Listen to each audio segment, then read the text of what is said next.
out with Peekskill United. News, commentary, everything Peekskill. We have a very interesting show for you tonight. Our first segment is going to be on Dunbar Heights. Not from social media, not from the people, but people that actually live in Dunbar Heights. We're honored tonight to have as our guests Sheena Bauer and Sandy Allen, residents at Dunbar Heights. Our second segment, the guys are going to get together and we're going to talk about our views and our perspective of what's going on at Dunbar Heights. Our third segment, a little bit about the homeless shelter moving to 851 Washington. And our fourth segment, what's going on down in City Hall, a perspective to some of the things that are going on with the City Council. So let's start our show. Hi, I'm Bob Sullivan. Hi, I'm Joe Torres. Hi, Sandy Allen. Hi, Sheena Bauer. Hi, I'm Louis Segar. Hi, I'm Bruce Bella, man on the street. Hi, Sandy and Sheena, thanks for stopping by tonight. You know, as I said in the intro, there's been a lot of talk on social media and what's going on in Dunbar Heights, and everybody's got an opinion and everything, but you live there, okay? And so, can you tell us what's going on in Dunbar Heights? A nightmare. Basically, a living nightmare. It's bad enough that we have no gas over a month now, but now the heat and hot water. It was every 3 days, now it's every other day. We just went out again last night, and it's so cold. When the heat is off, it is colder in the apartment than it is outside. What's your understanding of what's going on? Why is the heat? See, when this started, and our recollection of it, I think both of you, I think, went to a common council meeting back on December 10th. Yes. And at that point in time, it was the cooking gas was off, and you're going to get your toaster ovens, and actually the hot plates. Yes. Mm-hmm. But then the heat, and problems with the heat. And I think you addressed the council, and it seems to have spiraled since that point in time, constant lack of heat. What's your understanding as to why? Just on that note, it didn't seem like the council took it as serious as it was, as far as what was going to happen at Dunbar and how long it was going to be. Yeah, but I think, you know, properly you went to the city council. They're the political leadership of the city. You voiced your complaints, and it went from there. So what's your understanding of why is there no heat? As of right now, with the administration, we have no understanding. The lack of communication with the residents as well as Peekskill Housing Authority, there's nothing there. When the residents call to figure out what's actually going on and where we're at when it comes to restoring the heat and hot water, it falls upon deaf ears. To be quite honest, we've had this administration for quite some time, and everybody needs to be removed. It honestly does not feel as though that they care about the residents, let alone our issues that we have. Yes, the heat and hot water, no cooking gas are one of the many things that we've had, but as multiple videos and other avenues that we've expressed with ailing issues with housing, it has fallen on deaf ears. So Sheena, let me just ask you, because when you say the council, you mean the Peekskill Housing? Yes, I do. Well, it's on the board, Housing. right? Yeah, yes, the board. Ms. Van, as well as Michael Kane, and not to mention a couple of the board members. It just, the lack of administration. Ms. Crossland, she didn't even give us enough respect to come to one of the emergency housing meetings that we just recently had. Yeah, it was on Saturday. Well, no, we went to that meeting, and yes. You know, I'll be honest with you, for someone not to show up that you know runs the Peekskill Housing, basically, it's really like an insult to you guys. It truly is. Yes, it is. It shows lack of respect, kind of, I think, to me. It does. And I think, you know, it's kind of sad that you guys have to deal with this.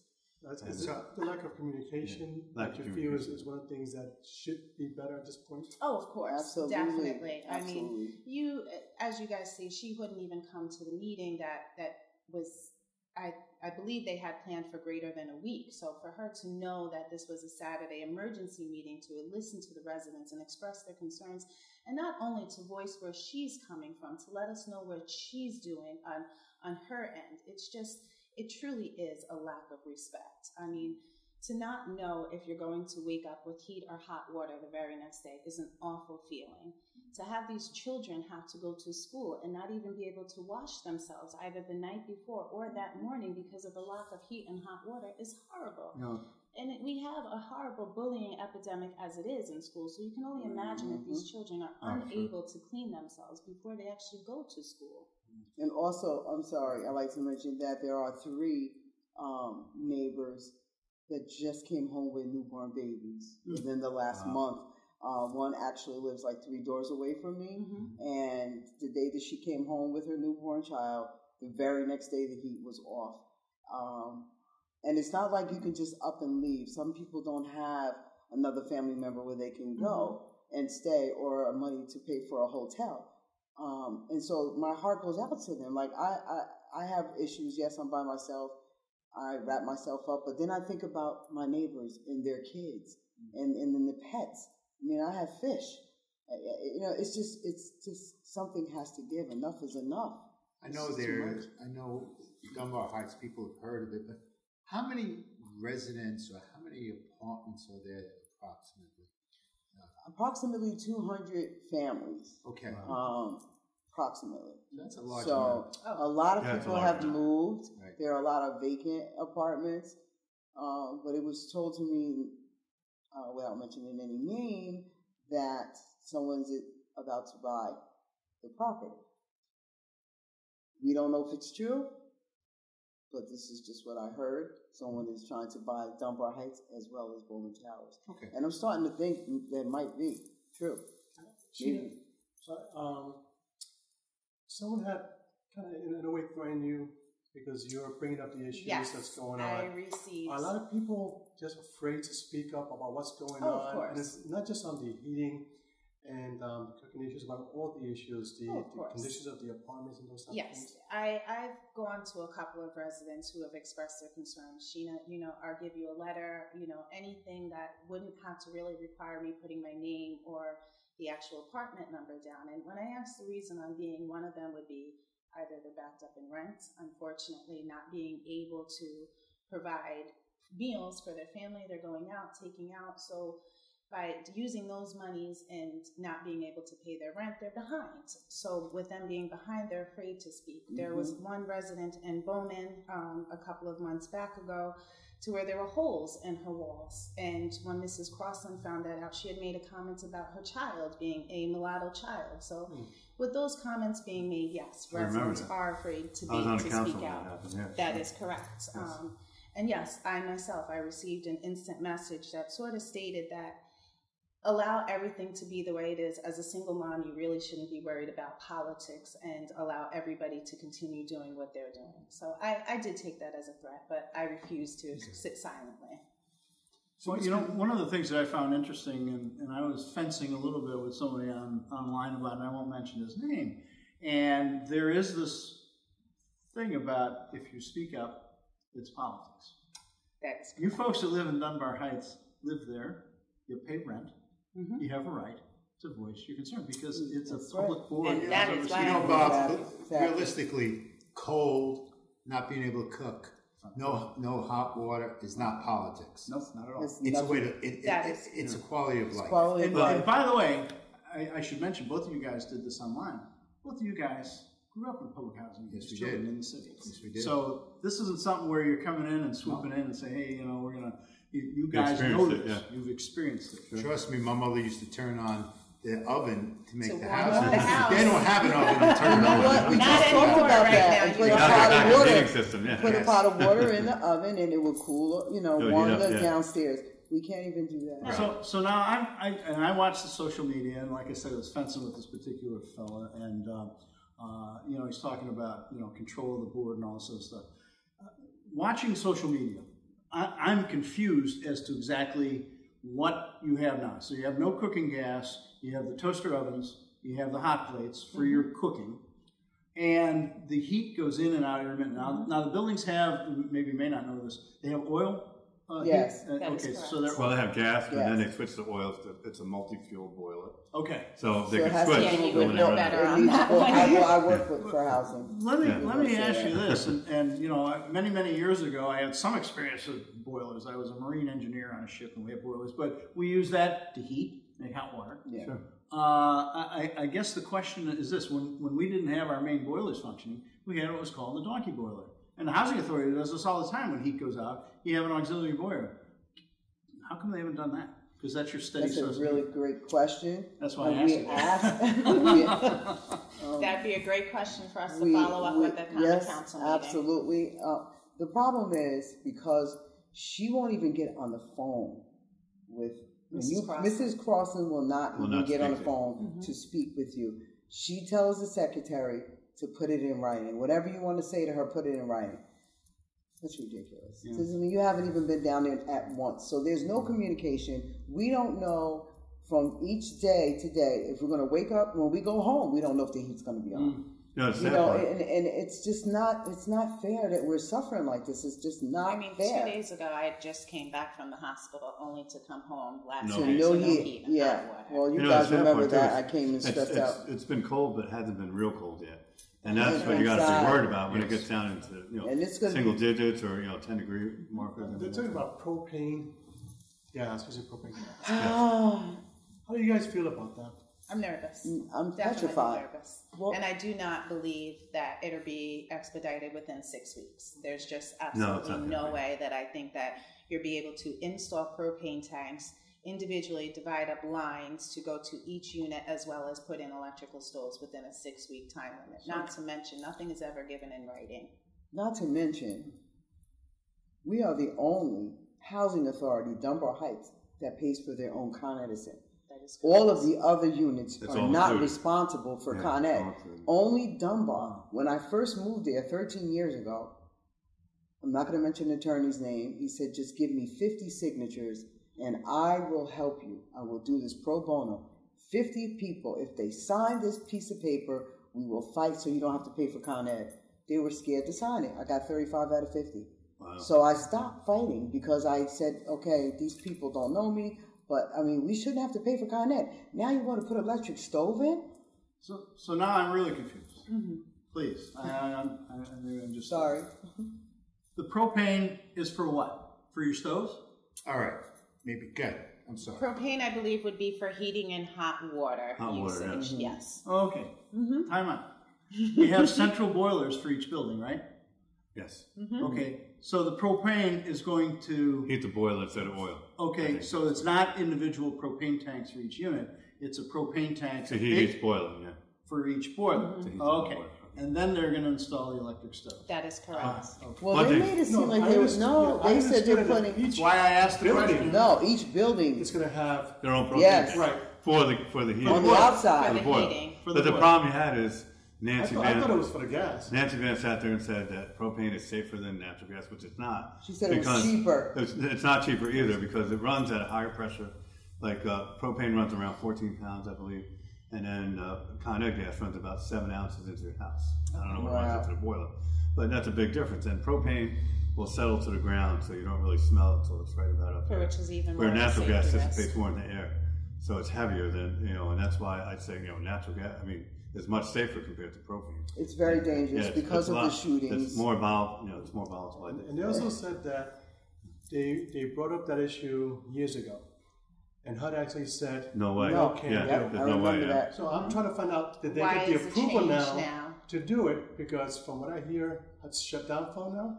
Listen, the reality is, they could bring in these temporary boilers to heat those buildings up. They're like like tractor trailer trucks. They bring them in. Well, that's another question That's what they really should do until they get. That brings up a totally different subject now. Is if it gets very cold here in Peekskill. Yes. Then the mayor is going to have to step in and put an emergency action in order to heat.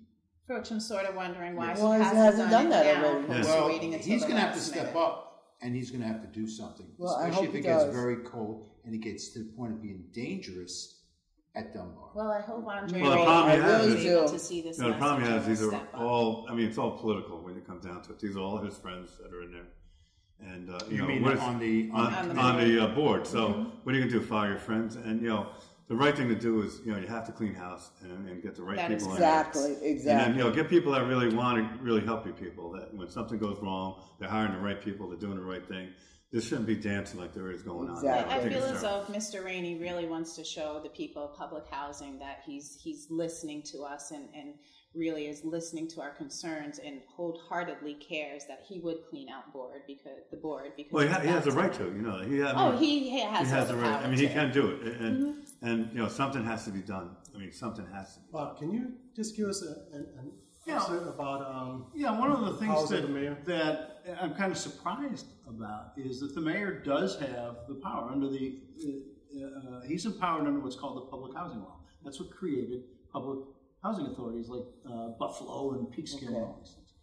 The public housing law allows the mayor to appoint the members of the board, but there's a provision in that law also allows him to remove them for inefficiency.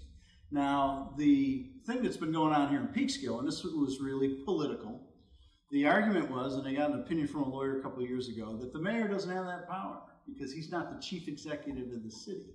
Instead, the one that has the power is the city manager. Now, let's get back to that in a second. That's not true because the city manager is the chief administrative officer, not the chief executive officer. The mayor is the chief executive officer. Now, politically, why did they do that? They wanted the mayor, at the time when they came up with this, a fellow by the name of Frank Catalina, to be a weak mayor. That's the position they took. They didn't want to give him power. Yeah, they tried it. But let's get back to this whole idea of whether or not it's the city manager or the mayor. You know what? If I'm the mayor, I walk down, if it is in fact the city manager's power, you walk down and say, hey, city manager. You got to get rid of these guys. See, here's the issue. The Peekskill Housing Authority, like any piece of real property, has to be managed like a piece of real property. It's a business. Engineering, it is a business. It's definitely a business. People pay rent. They have engineering. They have heating. They have all these things. And you need people that can have experience in that. Engineering background, property management, all stuff. Let's take a look at the board. Nancy Van was a Wall Street lawyer, okay, and she ran for office on the Democratic ticket, okay. Mike Kane, a Democratic councilman, he's a union steward for the CWA. You have Cynthia Knox, who's the director of CHOP. You have Dwight Douglas, who was a city planner. He certainly has some background in this. And you have Joe Shooter, who was a Democratic city councilman, successful businessman. But what you need to do is stack that board with people who can run a business. That is correct. And, you know, I mean, Nancy Mann's a nice lady. I've met her. No, they're all wonderful people, but they're not I don't know. job anymore. I only know one, and that's Nancy. I've never met any of them. You need somebody that knows how to kind of knows about buildings and knows how to run buildings. I mean, I work for, you know, my job is to go to some of these buildings we work in, and you know, the managers there. I mean, someone says I have a problem, they jump on it like that. And that's the way it should be at housing or Dunbar Heights. It shouldn't be, you know, well, you know, you're a second-class citizen. We don't have to call you back. So realistically, this could have been prevented. This I mean, this has gone on for years. And this should have never came to this where, you know, it was right before the holidays where they said, well, we have to shut you down now. And now it's dead in the wintertime and have all these major problems going on with the heat and everything else. So it's just really bad timing. And this is, I think, a lack of skills that someone didn't know that this was going to come to this, and now this is where we're at. Yeah. And the problem is, it's going to be, and I'll tell you right now, it's going to be 6 months to a year before they get that all that stuff straightened out with the stoves and everything. Yeah, I think the real issue here, you know, certainly the cooking gas should have been foreseen. It wasn't. Okay, stuff happens.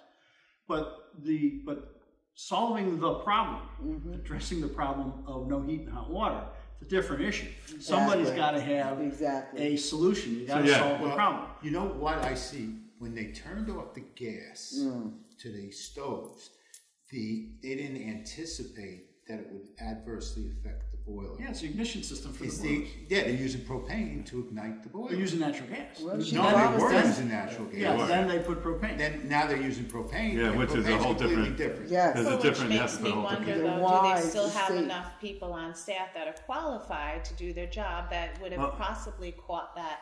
Well, they got rid of a lot of people. I remember. Oh, she terminated. I remember before I got on council, I used to do, you know, a lot of drain work. Oh yeah, like she got rid of. And they got rid of a lot of guys that were knowledgeable. There's only one. Good guys. There's about one guy left. John, I know. John's one of the nice ones. He's been there a long time. Yeah. He's a good guy too. Yeah. So it's getting back to a question I asked a few minutes ago.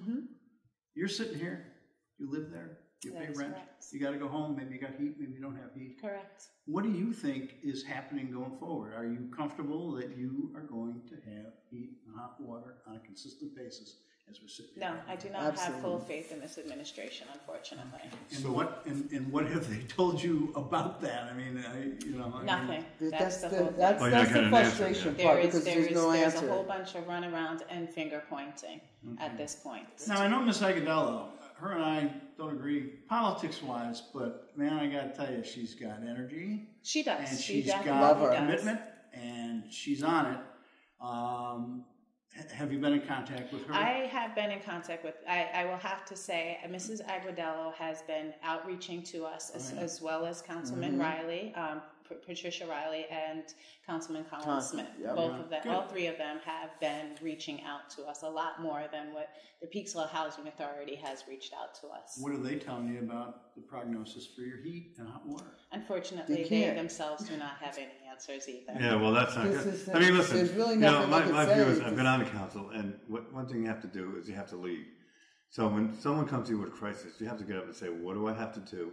And who do I got to reach out to make this right and get answers for these people and make sure that this gets resolved? Because if it doesn't, it looks bad for everybody. You know what I mean? And nothing's getting done. I mean, people are saying, well, we want to hear what you said, but nobody's doing anything, and that's what you're seeing right now. It kind of makes it work. I just want to change for one little second here. And Sheena, you and Sandy have taken up the lead in helping the community. And you've done quite a good job. Thank you. And I have to say, and you're basically, I'd say, lifesaver in many respects. What else can the community do for you? Just listen. Keep us in your prayers, to be very honest, considering us, our residents, don't even know what to expect day by day.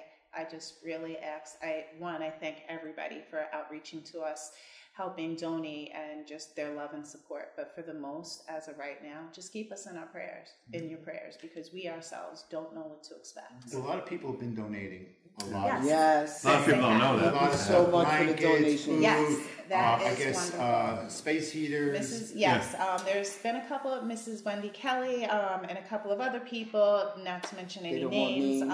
They have been outreaching to residents and personally donating space heaters to them, and it's lifesavers like Mrs. Kelly and her volunteer people that these residents are actually able to live a comfortable life. To have their children go to sleep and know that they don't have to wake up at 2:30 in the morning for their kids saying, Mom, I need a sweater.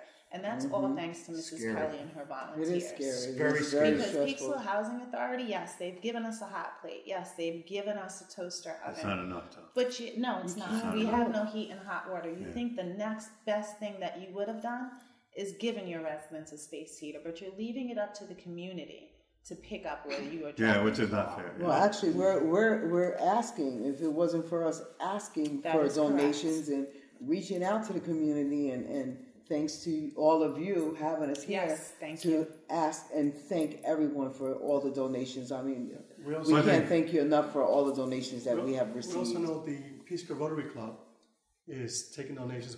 I think Peekskill Rotary Club. I mean, one thing, we grew up in Peekskill, all of us, right? And you could, one thing I loved about Peekskill is that the people in the city will always come up front and do what they can to help fellow people. Yes. In crisis. And that's one thing I always loved about the city. It's the best. We will pull together. People will always help you out no matter what. We got to ask that you continue asking, because I know the community is very much behind you, as you can well see. But you know what? Unless they know, you don't get much. Exactly. But if they know, they're willing to jump right in and do whatever it takes. One thing I think that you two should be very proud of is the community outside of public housing and outside of Dunbar Heights now knows your plight. They know it everywhere. Yeah. And they're interested in the city being what it is.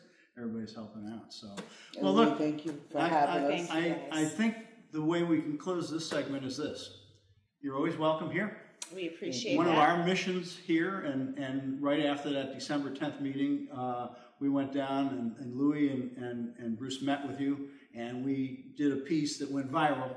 And the reason we did that piece is to make sure everybody knows what's going on. Thank you. Everybody in the city knows what's going on, thanks to you. And thanks to gentlemen like you guys. You got a voice right here. So please give us a call if you need anything. Thanks. So, looking forward. I hope everything works out. Realistically, I don't see it working out for 6 months at least. I'm with you. And I talk to people that know that are down there, and they tell me it's a mess. Nobody's abandoning you. It's Just know that. But we're always here for you. We're two warriors, so we're going to keep fighting. For the job you guys are doing. The only thing we worry about, and then most of us we talked about before, was, right now it really hasn't been really cold. But when you start getting into the 10-degree weather, then you got to start worrying you lose your heat and everything like that. So, to be continued.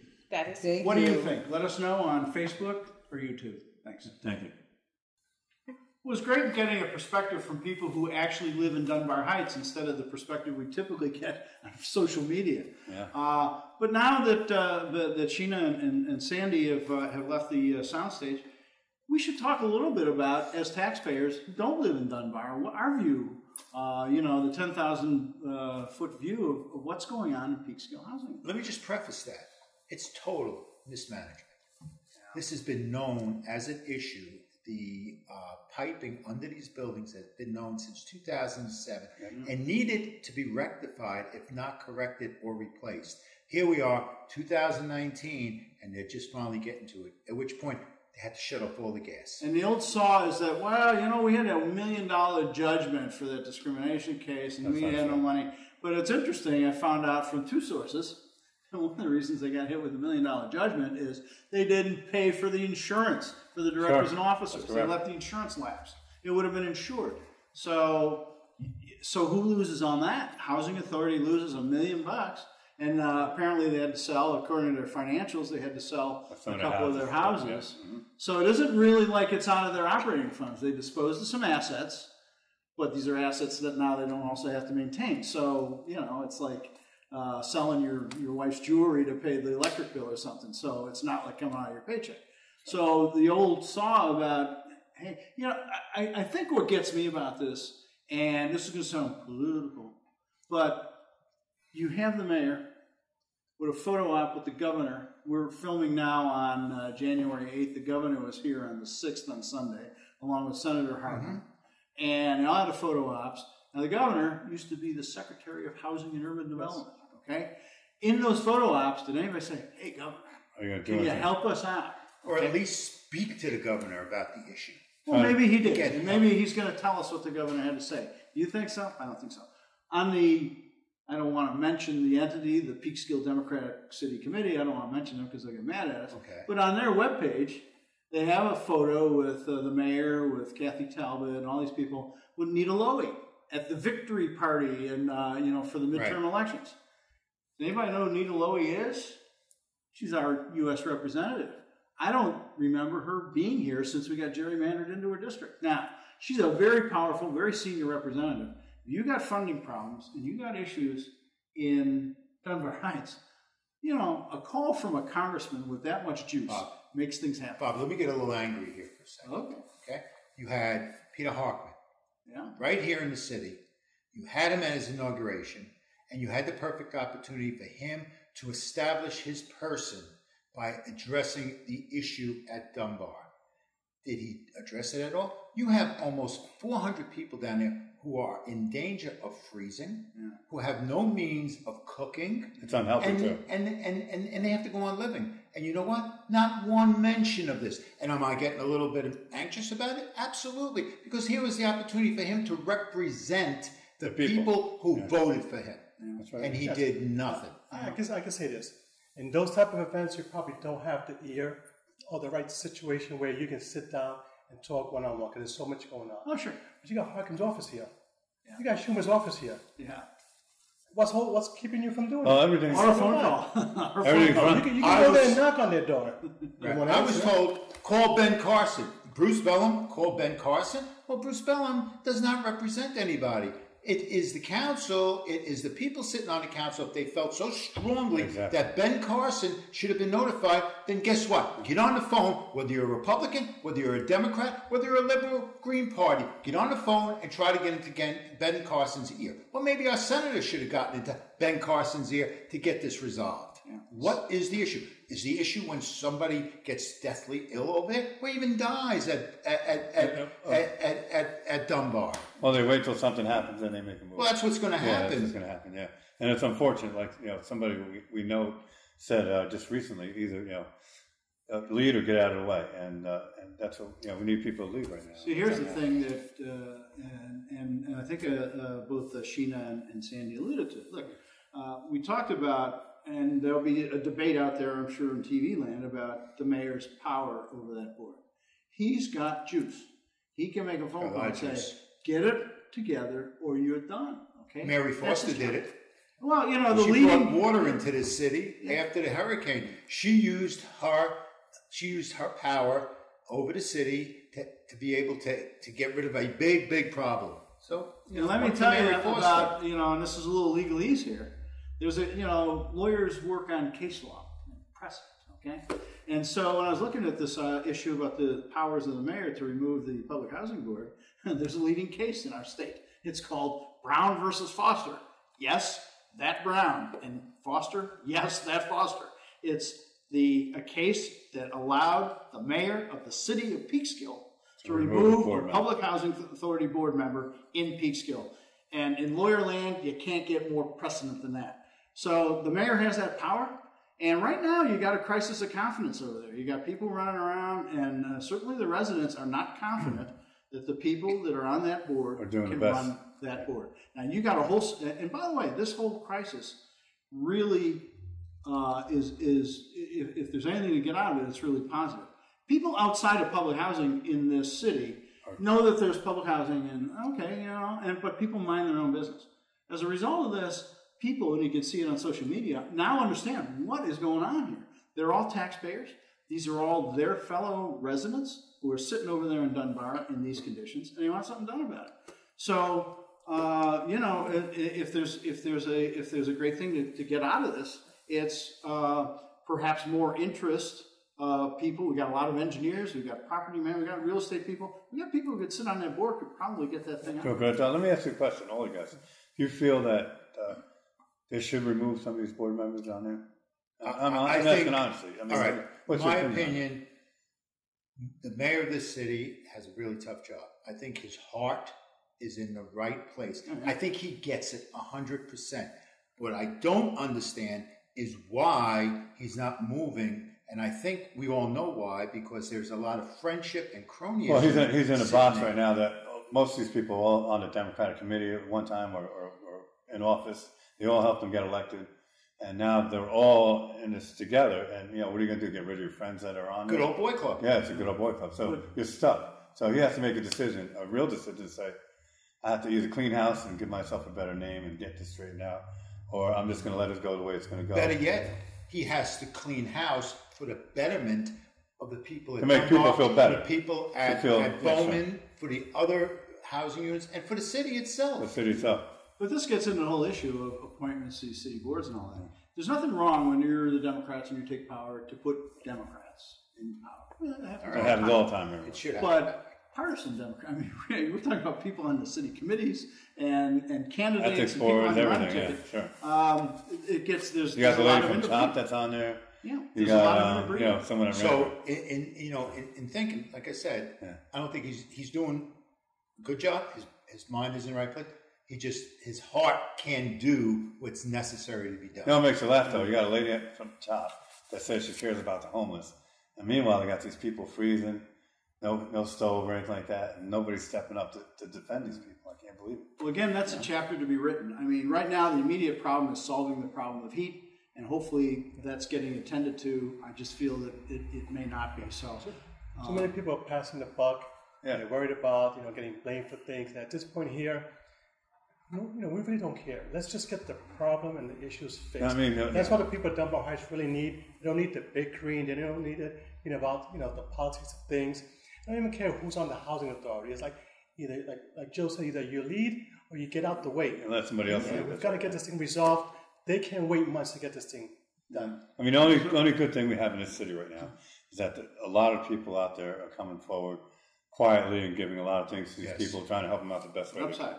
Absolutely. So there's a lot of children who are cold there. Yeah, sure. You know what? There's a lot of adults and there's a lot of elderly people too. Sure. And it's not helping anybody what's going on and how long they have to wait. And I feel very passionate about this and wish that we could resolve it yesterday. That's right. It should. Listen, it doesn't look like there's a resolve coming. I don't see it coming soon. They have to do something drastically. Whether they got to bring in boilers that are run, on these trucks or whatever they got to do, but they have to do something. Because now you're getting into territory where next week we're going to go in the low 20s. And Well, again, a chapter to be written. We're not going to write it tonight. So, but at least I think the positive thing, it's out there. What do you think? Let us know on Facebook or YouTube. Our next segment, we're going to talk a little bit about another hot-button topic in town, and it has been for several months, and that's the proposed move of the Jan Peek shelter to 851 Washington. Well, right now, every city council meeting, the people that are opposing it, going down, letting their voices be heard. Now the opponents are getting a little more vocal. They're showing up. We had somebody reading the Gettysburg Address, I think, at the last meeting about what's going on in homeless shelters. But one of the things that's very interesting that came up, I think, in the last meeting is now we have a Jan Peek coalition that is, fostering the move. And I'm not sure who's in the coalition. Is it a coalition of the willing? I don't know who it is, but they're coming out, and I'm not sure how the coalition is different than the CHOP board. Any hints on? To me, it looks the same. I don't know. What do you think? Yeah. I don't see anything different that they're looking to do. I mean, everything we've heard from CHOPs, they're just going to be regurgitate the same thing. Yeah. So I don't know if there's anything new going on. The problem with CHOP is the lack of information they want to give these people. The people down there have brought up facts of some of the crime statistics that happen down there, some of the things that are going down there by police reports and all that stuff, and they turn around and they're like, no, it's all flowers, everything's beautiful, there's no such thing as crime down there. But meanwhile, these are the facts, and CHOP keeps on saying, well, that's not true. And that's what I think is kind of alarming, that these people are doing everything they can to curb the truth, to make it seem like it's a beautiful place to be, and the neighborhood's going to be beautiful, there's not going to be any crime or any of that stuff. And I think that's what all the people down there are concerned about. The lack of truth that comes out of that place, the lack of transparency, I would say, that is really, it's just, it's alarming. It really is. What's even more insidious is you see a lot of the comments, and they're from the people that are affiliated with the CHOP board. Now they're getting into the racial and ethnic comparisons and saying, well, many the lack of empathy. We couldn't allow certain people to live in our neighborhoods.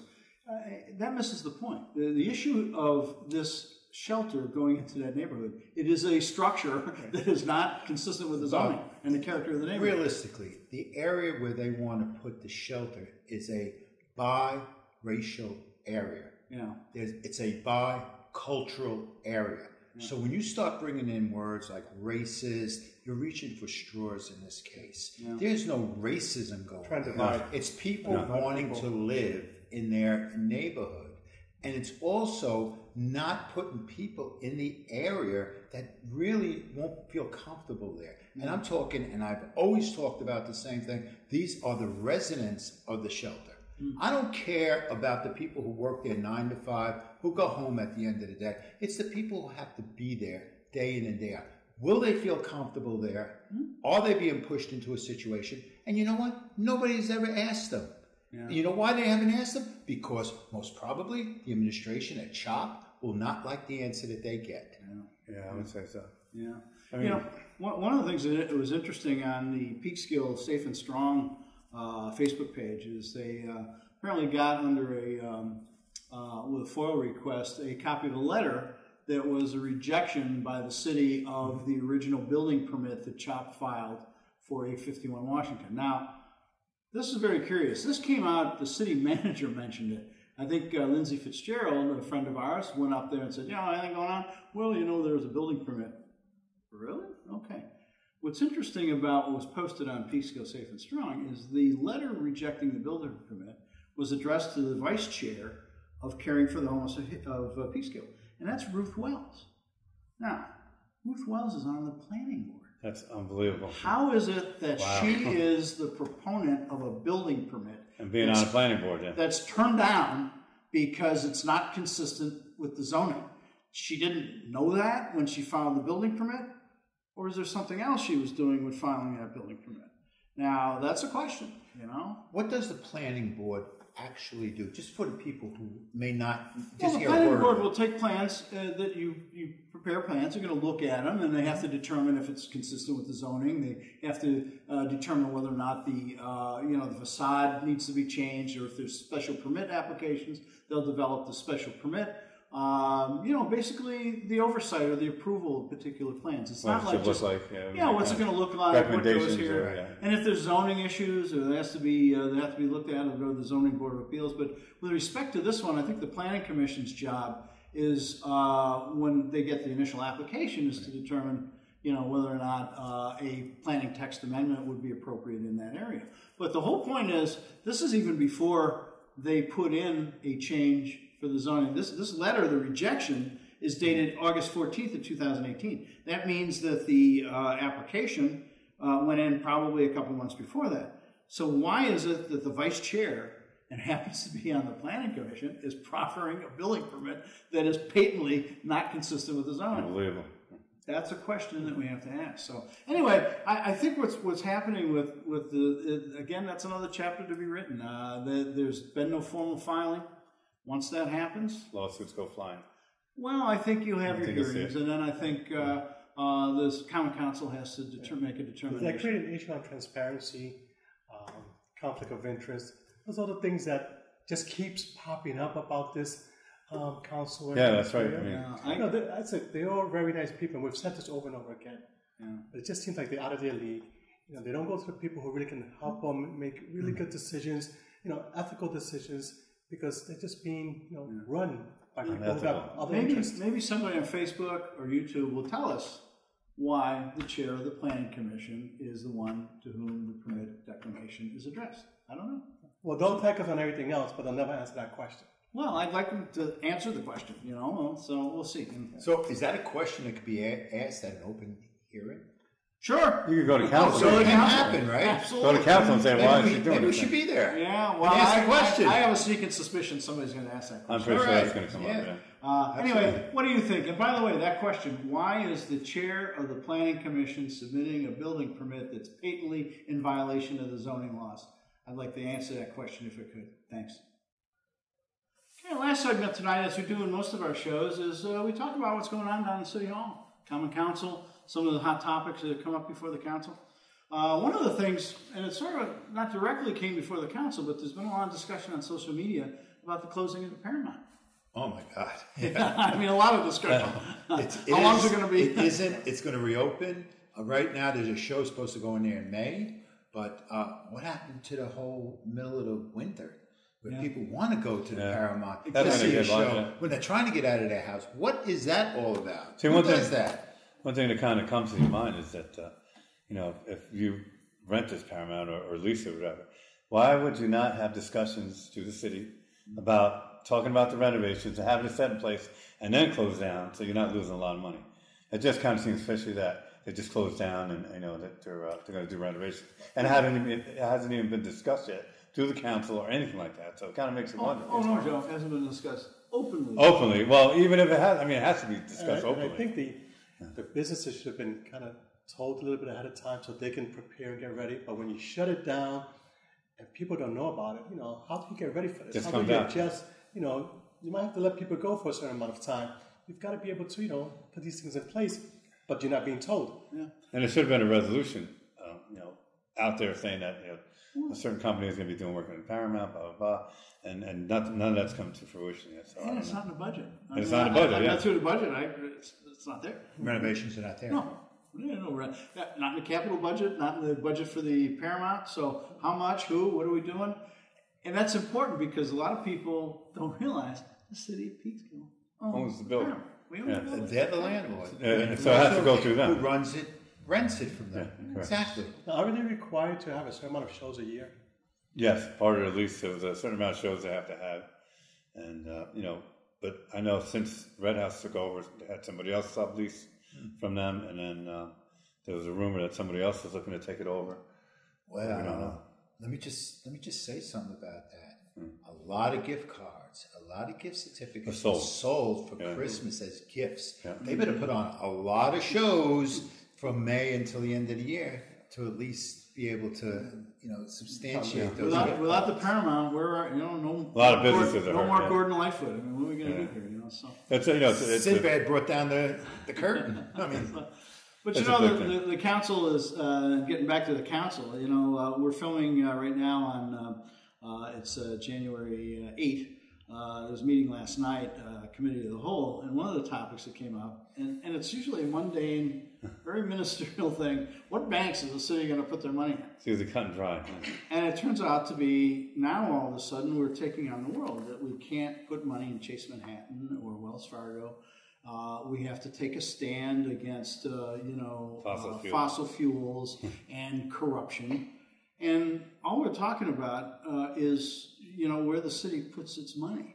Well, they want to make sure they're insured and they're covered by, big banks, that they don't fail. So I can understand about, the fossil fuel piece, because Vanessa is very much about green and just like that. Sure. I mean, I understand a lot of what she's talking about, but she likes to go in that direction, and, I can't, fault her for that. But when she talks about, JP Morgan had these issues, I'm like, you tell me what bank hasn't had these issues. Yeah. You have HSBC Bank, you have Citibank, you have the Wells Fargo. Yes, they all have those issues, so you can't point one out. The reason they were too big to fail is because they're too big to fail. A lot of the smaller banks where they want to put the money in, a lot of them went under. Yeah. So, for the interest of Peekskill, we also have to take that in mind, that we have to protect our money. And they're local. Especially local. And look, if you want to make statements, that's all fine. But the problem is you're playing with other people's money. Mm-hmm. And the comptroller made a very good case. She's a pro. We hired her. She's professional. Good. She is good. Yeah. And she's worried about security of the money, and those are the game in town. So. The whole job is to make sure we get represented the best way we could with the city's money. So. Do you remember what bank your stipend check is written on when you were a councilman? No. Whatever it was, ask Vanessa, did you take your stipend check this month from Chase Manhattan or Wells Fargo or whatever it was? I had no problem cashing it, though. And cashing it at the bank. What banks are on the no deposit list? Because you know what? We got banks right here in the city of Peekskill. We have Wells Fargo, we have Chase, we have a number of other banks. We have M&T. M&T, yeah. Guess what? They support the city of Peekskill. Yeah, are we telling this bank that we no longer want to do business with you because you don't meet our standard? And is this standard the standard of the people of the city? If you want to make a stand with a bank, consider this. We have zombie properties around this city. Go after them on that. Go after them on that. The worst are Wells Fargo and Bank of America. Pertinent stuff. And you call the manager of your Bank of America and say, hi, by the way, we have X $million. You know what? You got 4 zombies that you're not taking care of that we're finding the hell out of. Well, we're not going to do any business. Now take that stand because that directly impacts the people. I know Portester does that, where they come after you. Oh, yeah. And if you don't take care of the property, they fine you big time. There's and a they make money off the and rightfully so. Rightfully, for the banks, they don't really care. Yeah, I agree. We're doing things for the people. For the people, sure. But what are we doing? So anybody else would pay if you left your property a mess like that. So they should, and that was a good thing. A couple of people brought that up. That we should go after some of these zombie properties and make them pay the fines that everybody else would normally There's pay. a statute that enables that. And we've run into this up in the woods. We had a couple of abandoned condominiums that we asked the city to enforce the zombie law to because the city's liens are superior to the mortgage. Right. And if the city gets ahead of them, they can take the property and wipe out the mortgage if they actually want to do that. But the city didn't do that. We also talk about the sister city issue. Now, I'm all for it, but I don't think they understand the purpose of it. When they ask, what's the purpose of it, they have no clue. Yeah. It sounds good, and it may be a great idea. It just may be. But, I like what Mackenzie said. Give us some she said, I have somebody ask me about Africa that they want to make it a sister city, too. And basically what she was saying is that, then you're going to have everybody come forward and say, well, what about here? What about Peru? What about Brazil? The purpose of all that is for benefit. Yeah. It's going to benefit them. It's going to benefit us. But what I'm saying is they don't have a clue of why we're doing it. Why are we doing it? Is it tourism? Is it trade? What do we benefit out of it? What do they benefit out of it? Why are we doing it? They keep saying it. Well, oftentimes it's really just cultural. It's cultural. Castle Bar is our sister city right now. So St. Patrick's Day parade. We got a couple that's because we have a big parade here, though, with St. Patrick's Day. Yeah, they tell us all about Ireland. I'm all for a sister we city. go over there, and that's when we have issues like Dunbar Heights, the homeless that should be taken bigger stage. That's what we should be right now concentrating on. And spending city, I agree. The 40 minutes we spent talking about Dunbar Heights and how we can help the residents. That's right. At the end, while they were having that discussion last night, there's no heat in Dunbar Heights. That's right. There you go. You're right. These stuff like this should be more. One of the other things that came out, I think, on the meeting the day after Christmas, December 26th, all of a sudden shows up on the agenda, is the appointment to the former deputy mayor to the Industrial Development Agency. Mm-hmm. Wait a minute. how many people were solicited for that job? Who knew about the vacancy? And the answer was, first of all, it was on the website. Wasn't it on the website? It was on the website. No, it wasn't on the website. And the city manager came to the rescue and said, "We just picked her." Yeah, we thought that it was only one person. And again, here we go again. You know, doing things. They did say this is our process. And then someone asked, "Well, did you follow that process on this one?" No, we didn't. No. So, and a citizen asked, "Can we adjourn public comment on this nomination?" And member Agadello said, "No, you're here. You know, people want to be prepared for that." You know, we get back to this thing about the open meetings law and executive sessions. And remember the one thing: under the open meetings law, executive sessions are permissive. The city council doesn't have to do that. Okay, and when you're talking about appointments of city officers, judges, head of the youth bureau, which was announced on a Sunday morning, an added position, and the IDA. So look, it's the process, it's transparency and lack thereof. Another chapter to be written, guys. Important stuff. Yeah, it sure is. What do you think? Let us know on Facebook or YouTube. I would like to give my best wishes to the new firehouse for the city of Peekskill. I hope that all the firemen and everyone who works there, good health and good success with that building. Also, I'd like to thank all the people that watch the show every time that we air. It's a privilege to bring this information to you in the best way that we can. Thank you. I would like to thank all the people who are helping out the Dunbar Heights residents. They continue to need your help. Let's not forget about them. Let's keep the politics out of everything. They really need our help. And I want to thank Sheena and Sandy for coming out here, expressing all the things they're going through. God bless them, and we hope this gets resolved extremely quickly. Yeah, I'd like to thank Kenny Lewis. He worked very hard on the ball drop. A lot of people, I noticed the city, they didn't mention his name, but I think he does a lot of hard work to keep this great thing going for the city for the ball drop. So thanks again, Kenny, for all the hard work you do. I'd like to conclude with one question, and I'm probably going to get kicked out of here from these guys. What's going on with Lower South Street and the development and the RFP for Lower South Street? We haven't heard a peep out of the Common Council. It's 2019, and those tax credits are ticking away. So maybe we'll get some answers in the next month or two. For everybody, for the Up and About and Peekskill, good night and thanks for watching.